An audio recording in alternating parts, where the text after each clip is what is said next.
welcome to another episode of Show Me the Money. I'm Belinda. Whether you're searching for a potential life partner, getting a better job, or sealing a business opportunity, networking helps.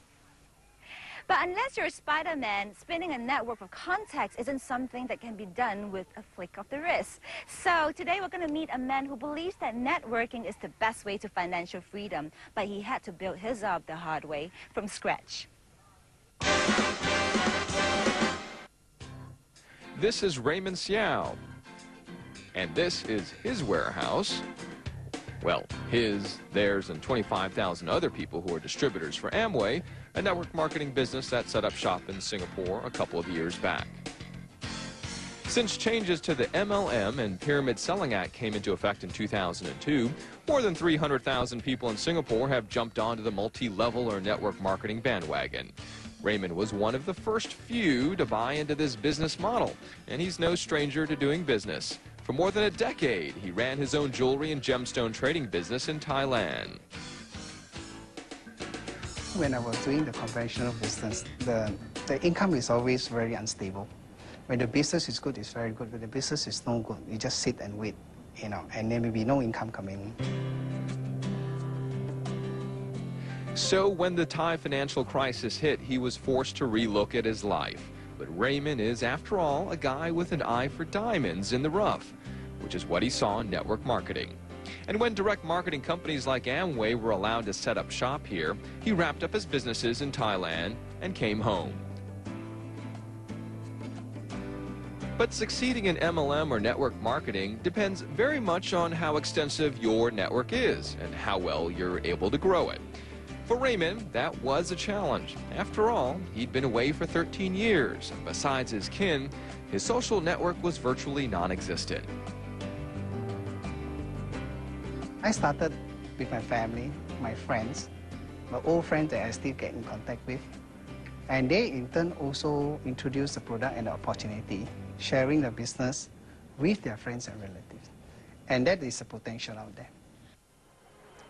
And if the figures are anything to go by, the potential is out there. According to the Direct Sellers Association of Singapore, product distribution sales for MLM companies hit $192 million last year. That's a 36% jump from the year before. Most involve selling health supplements, skincare products and cosmetics, or a variety of household items which can range from appliances to cleaning products. The consumers out there are realizing, number one, that this is a legitimate way of selling and to be involved in, and there's money opportunities, income opportunities for them to be able to earn at that point of time. For many, the legitimacy of any MLM scheme is a key concern, especially since reports of people getting conned by pyramid schemes disguised as MLM businesses often make the news. But changes to the MLM and Pyramid Selling Act clearly spell out strict criteria that MLM businesses must meet before they're allowed in. Still, it's important to understand the company history and performance before taking the dive, which is what convinced Raymond that MLM would show him the money. In the conventional business, when you stop, you don't get anything. But as far as the Amway business opportunity is concerned, there's what we call a residual income.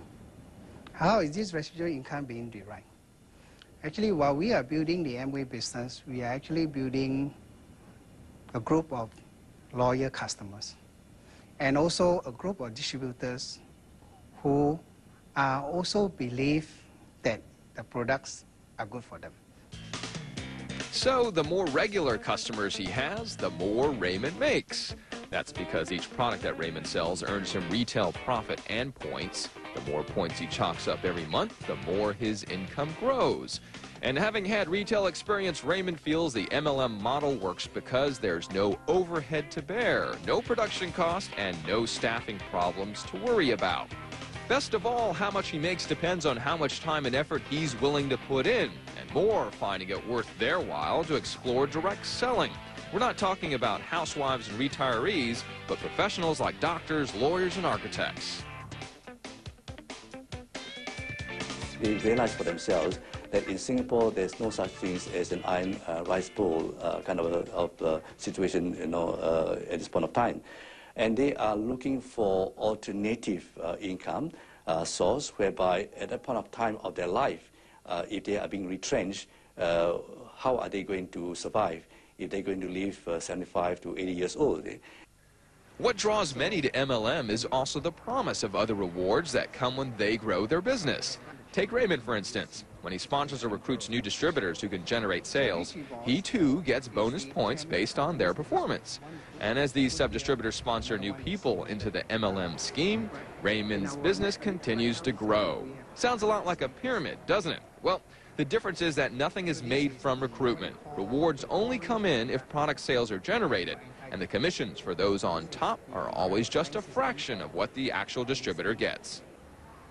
Reward for those people who put in the effort to build what you call the business. The effort that you put in is directly proportional to the effort that you put in. For instance, your downline may say that whatever I do, the upline will get it. But actually, it's not true. The downline or the distributor can even be more successful than the person who comes before you. Which is why it's important for Raymond to expand his network as much as he can. And while his network stands at around 200 today, he says it's pointless if no product sales are generated. So between servicing his regular customers, marketing the business concept to potential distributors, and training them to sell, Raymond has his work cut out for him. We are recognized by the effort that we put in to help our distributors and the customers. Right? If the customers can save money, of course, they will keep coming back using our product. But if the distributor, even though they are new and they are inexperienced, we provide the knowledge of know-how, how to build the business. But just what is the pot of gold at the end of the rainbow? Achieving super performer status and enjoying residual income without having to lift a finger. That's because their networks would have matured to a point where it continues to grow, even if the guy at the top is not exactly selling or recruiting new distributors. At Amway, for instance, distributors can try to reach Ruby or Diamond status. Ruby-level distributors can rake in between $3,000 and $5,000 a month. That's not all, though. They get to enjoy annual bonuses and sponsor trips based on the overall performance of their groups as well. But how realistic are these goals? When I first came in, I couldn't afford a car, for instance, And 2 years into the business, I can afford a car. I can support my family. Right? At the same time, I can afford to travel, put it that way. And I would say, I lead a comfortable life, although I won't say that I'm very rich. Time for a quick break. Up next, we'll check out the ultimate treat for a lawyer.